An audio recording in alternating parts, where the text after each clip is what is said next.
C'est avec cœur joie que je me présente encore ce matin pour présenter le sermon de ce dimanche, jour de la campagne d'évangélisation, la proclamation de la bonne nouvelle de notre Seigneur et Sauveur Jésus-Christ.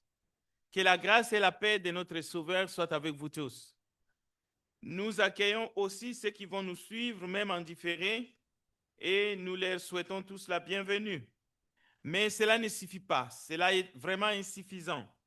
Parce que l'homme a besoin de rencontrer l'ami fidèle qui est Jésus-Christ.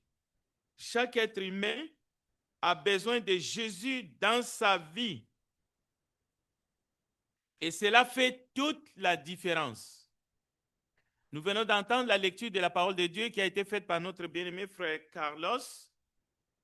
C'est lorsque Jésus était dans la synagogue à Nazareth qu'il a prononcé ces paroles que nous pouvons trouver aussi dans les livres du prophète Ésaïe. Il a dit, l'Esprit du Seigneur est pour moi. La bonne nouvelle, c'est d'abord un message de paix, mais c'est aussi un message de délivrance. Pourquoi c'est un message de délivrance? C'est un message de délivrance pour tous, c'est pour la race humaine. Parce que la plupart des humains, nous portons tous des blessures. Mais ces blessures sont invisibles. Nous avons été mordus par un serpent ancien. Chacun a son temps. Ce n'est pas à cause de ce qu'Adam a fait dans le jardin d'Éden. À un moment donné dans votre vie, alors que vous avez atteint l'âge de la raison, alors que vous avez su la différence entre ce qui est bien et ce qui est mal, vous avez enfreint les commandements de Dieu. C'est ça le péché. Par vous-même, consciemment, parfois inconsciemment. On peut même dire parfois par accident, mais cela ne change rien. La parole de Dieu est claire là-dessus. Le salaire du péché, c'est la mort. Mais le don gratuit de Dieu, c'est la vie éternelle qui est en Jésus-Christ. Et c'est de lui qu'il s'agit. C'est de Jésus-Christ que nous parlons ce matin. C'est lui qui vient se proposer à nous. Il veut faire chemin avec nous. Il veut être notre ami, mais notre ami fidèle, notre ami de tous les temps, notre ami pour l'éternité, pas seulement dans cette vie-là. Mais Jésus ne vient pas pour faire bonne figure. Lorsqu'il arrive, lorsque vous lui donnez votre âme, votre cœur, il ne va pas seulement vous transformer. Vous allez devenir une nouvelle créature. Vos péchés seront pardonnés. Et il donne une promesse. En plus des promesses du Saint-Esprit, les dons du Saint-Esprit, il dit, je serai avec vous tous les jours, jusqu'à la fin du monde et au-delà. Parce que pour ceux qui meurent, il est dit, errez les morts en Jésus-Christ. Donc cela veut dire, il est avec nous même dans le seuil de la mort. Mais en plus, il est la résurrection et la vie. C'est-à-dire par lui et grâce à lui, par sa puissance, nous serons ressuscités, pas pour être jugés et condamnés, mais nous serons ressuscités pour être avec le Seigneur au siècle des siècles. Lorsqu'il reviendra, alors qu'il sera dans les airs, la Bible dit, nous serons enlevés à la rencontre du Seigneur dans les airs et nous serons avec lui pour toujours. Quelle joie!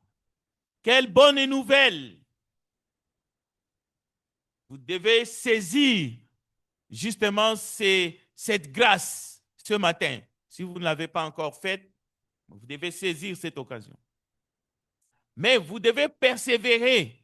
Si vous avez déjà donné votre cœur à Dieu, à Jésus-Christ, nous devons tenir bon, quelles que soient les épreuves de la vie, quelles que soient les circonstances, les tentations, quelles que soient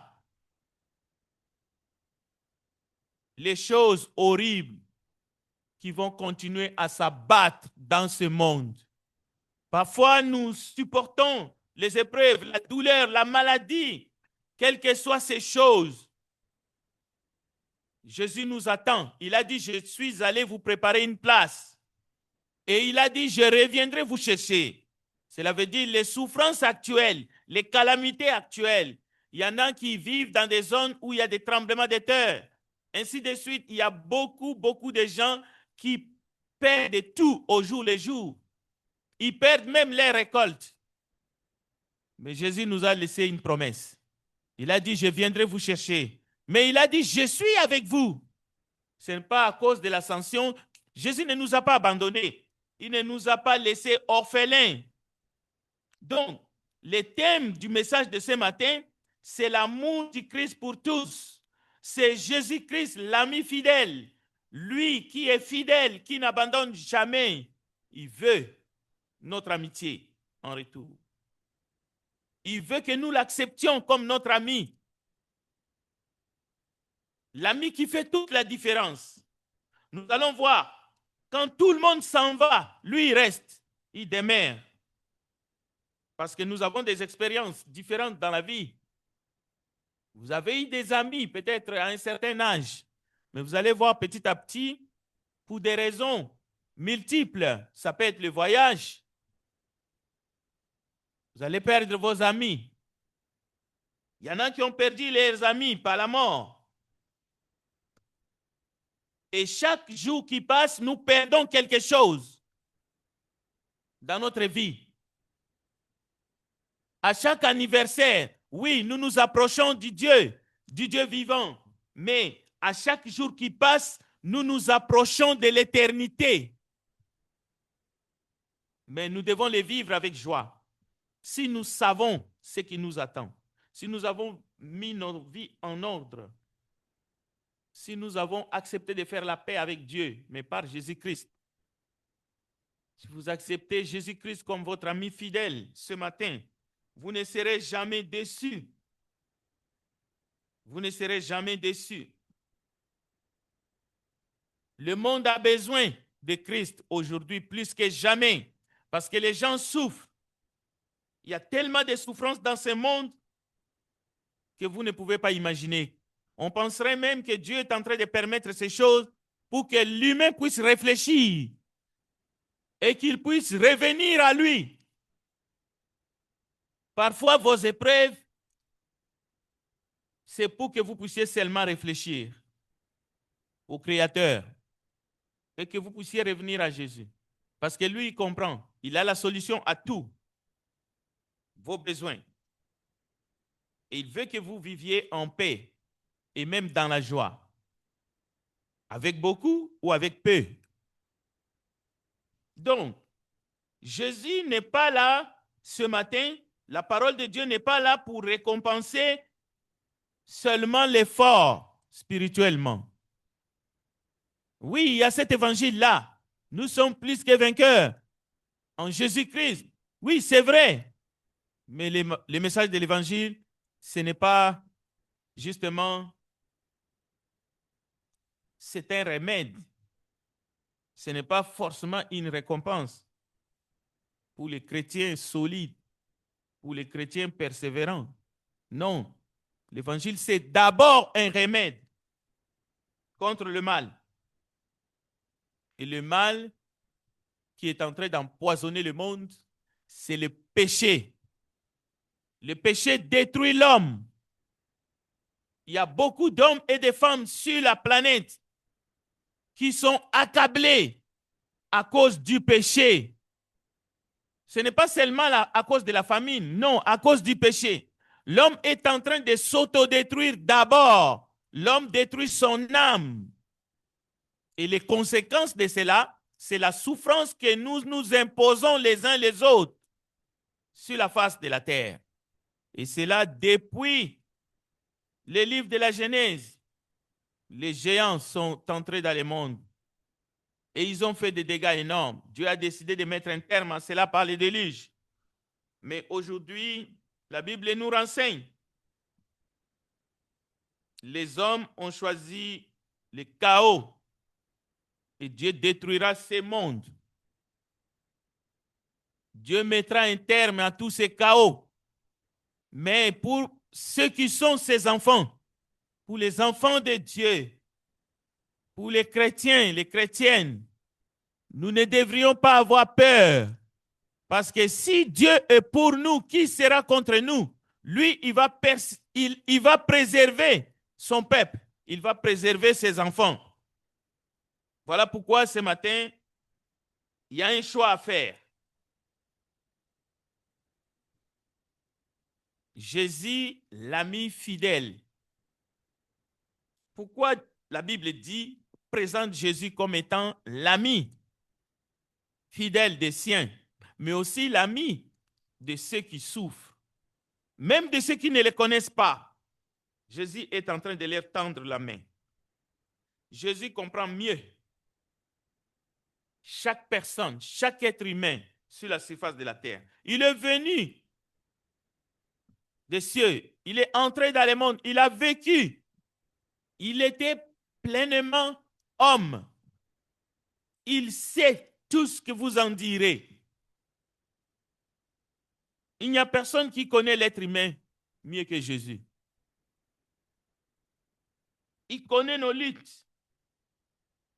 Un jour, un homme qui avait quand même une bonne réputation est allé voir Jésus de nuit. Il s'appelait Nicodème. Il est allé tard parce qu'il ne voulait pas qu'on le voie. Mais il a fait cette démarche, une très bonne démarche. Il est allé voir Jésus et il a dit à Jésus, il lui a posé une question, que dois-je faire pour hériter la vie éternelle, pour vivre éternellement? Oh, cette question nous hante tous. Vous devrez vous poser la même question.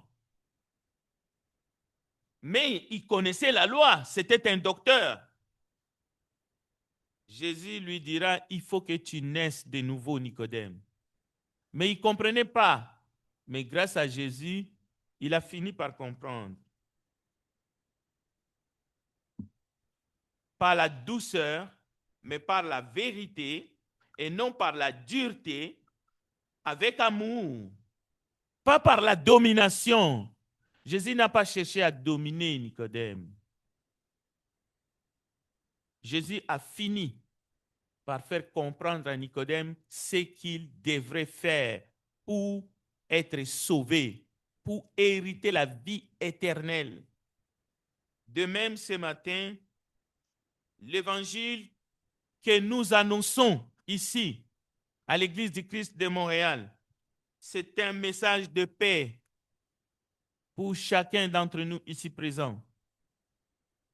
Jeunes, adultes, personnes âgées, ne passez pas à côté de ce message. C'est un message de stabilité. D'abord, stabilité pour l'âme, mais aussi la stabilité dans ta vie en tant qu'homme. Il te donne tous les ingrédients que tu as besoin. Il veut te valoriser. Il veut faire de toi un homme exceptionnel. Il a des principes. C'est un message de paix qui vient d'un Dieu de paix, pas un Dieu de confusion. Il veut te conduire dans la lumière, conformément à sa parole. Il est le chemin, la vérité et la vie. Tu vas savoir maintenant comment vivre, même avec les gens de ton entourage, avec les autres.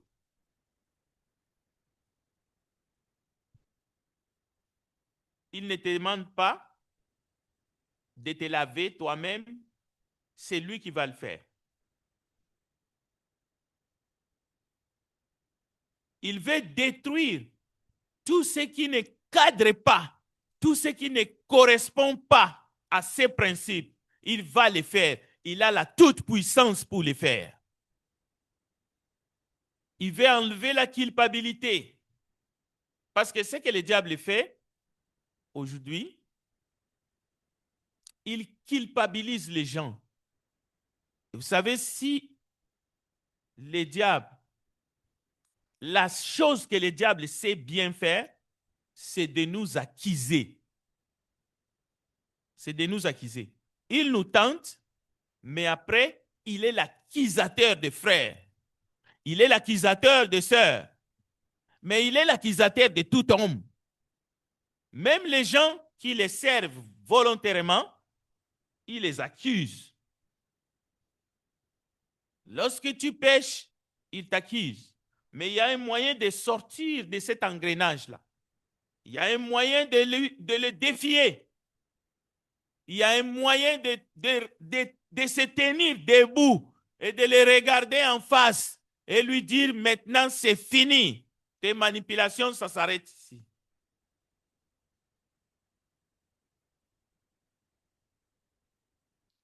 Ta vie n'est pas un échec. Mais si tu refuses cette offre ce matin, c'est toi qui fais de ta vie un échec. Là où la religion enferme les gens dans une sorte de confusion et de trouble, l'évangile de Christ libère. Tu ne dois pas rester enfermé par ton passé. Oui, tu as fait des choses qui n'étaient pas correctes. Tu as fait des mauvais choix qui t'ont amené même jusqu'à divorcer. Mais tu n'es pas la chute en soi. Tu es aimé. Jésus te recherche. Il veut te restaurer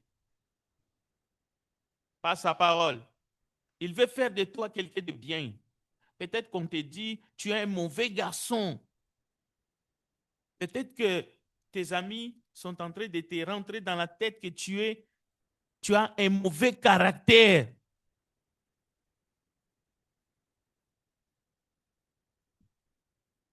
Peut-être qu'on est en train de te dire que tu n'es pas assez intelligent. Écoutez, dans l'église du Christ,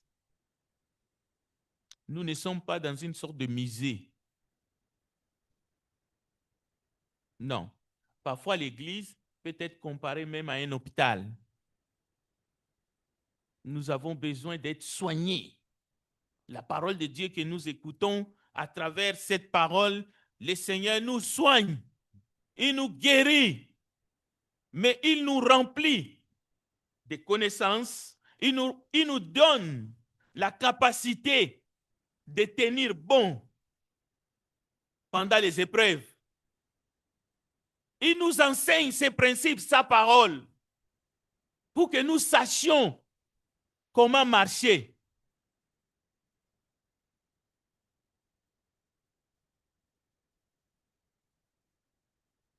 Notre mission, comme nous l'avons dit, n'est pas de nous juger nous-mêmes, ni de juger les autres.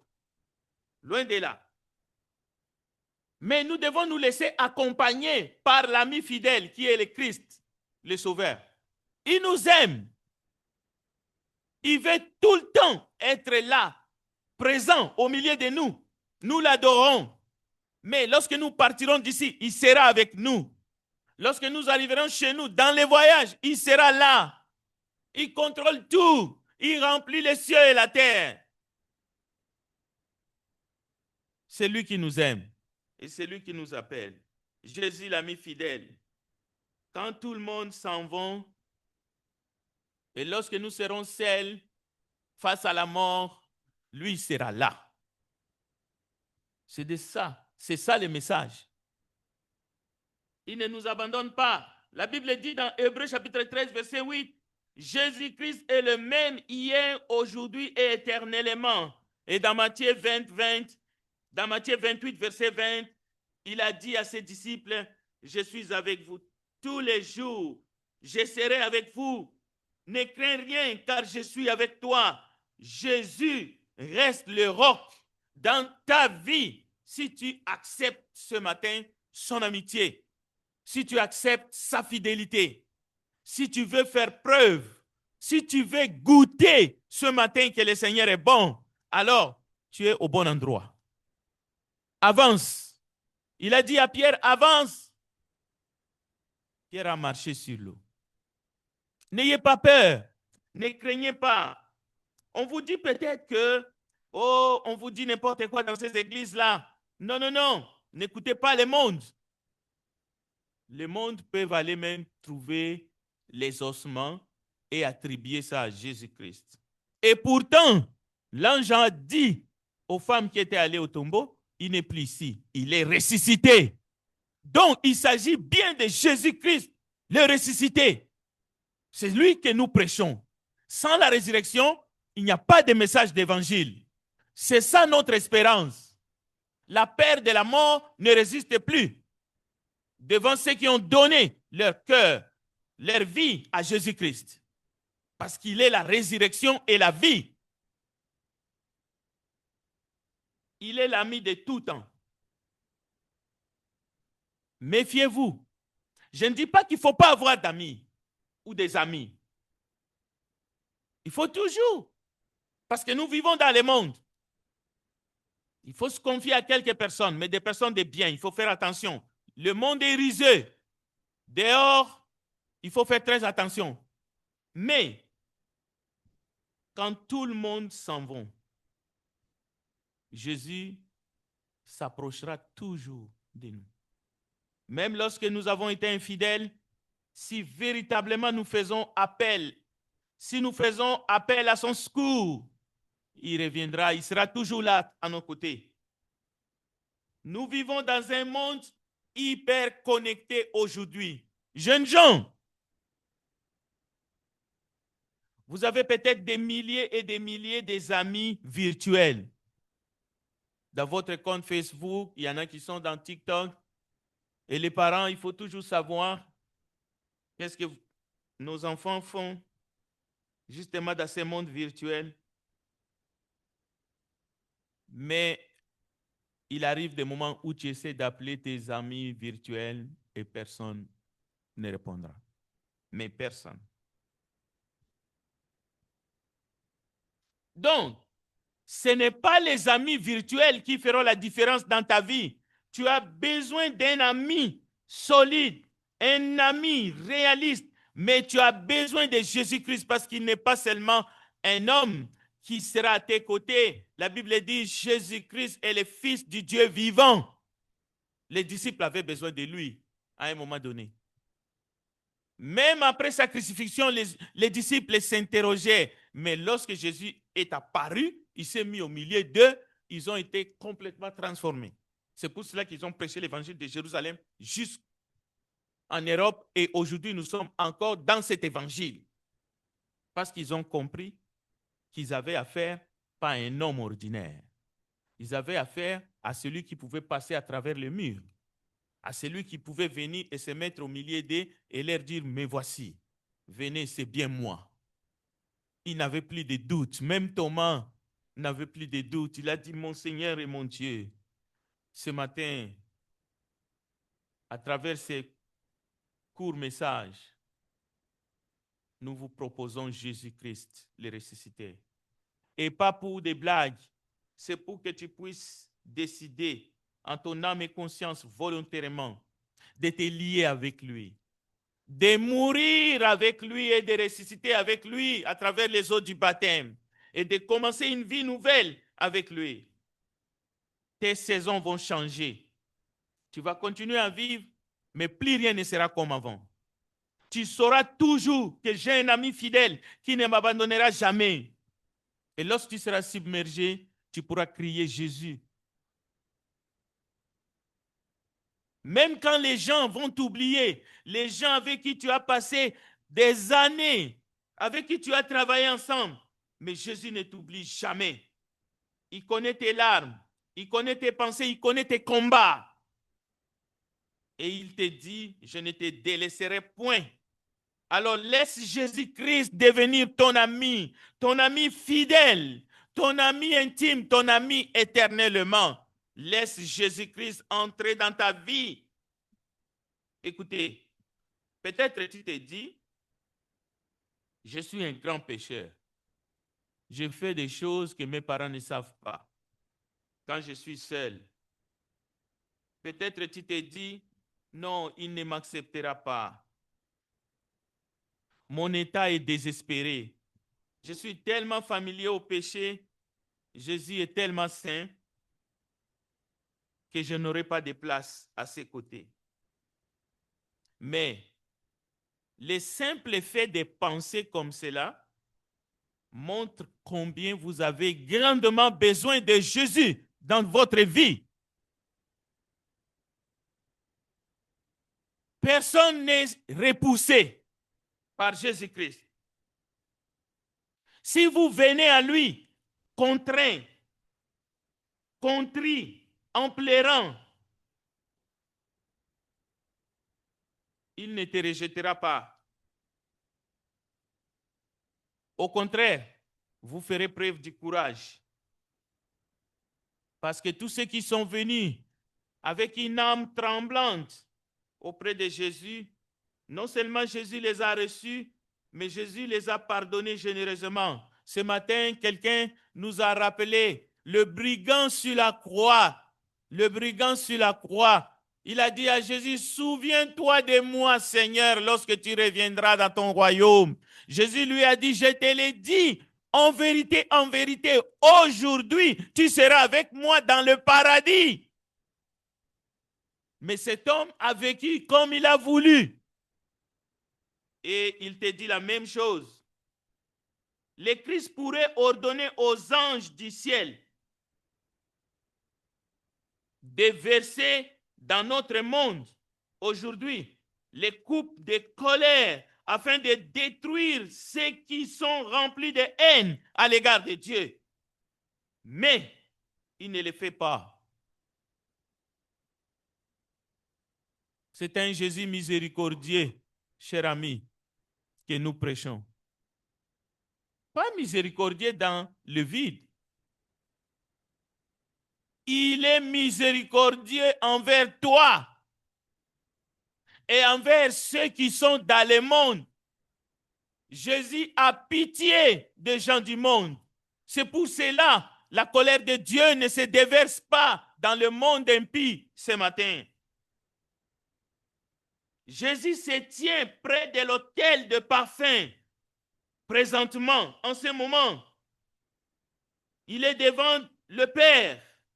La Bible dit, il adresse les prières.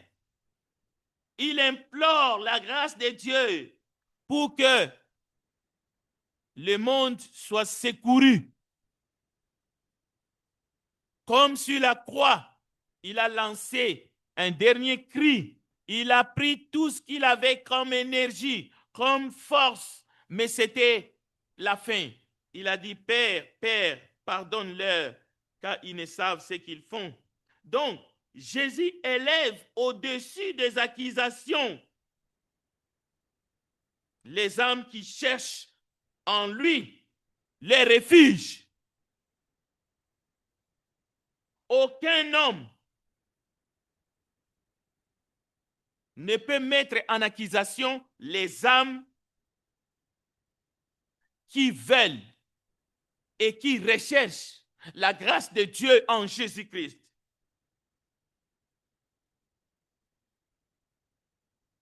Parce que c'est lui qui a porté nos péchés sur la croix. La Bible dit, qui accusera les élus de Dieu? C'est Dieu qui les justifie, qui les condamnera. Le Christ Jésus est celui qui est mort, bien plus il est ressuscité et il est à la droite de Dieu et il intercède pour nous. Romains chapitre 8, versets 33 à 34.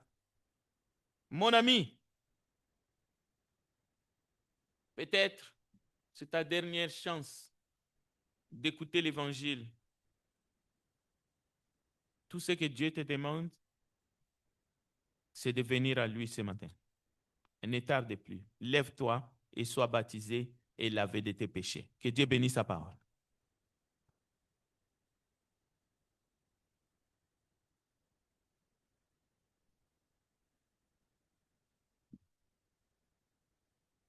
Mes frères et sœurs, je vous invite à vous lever. Nous allons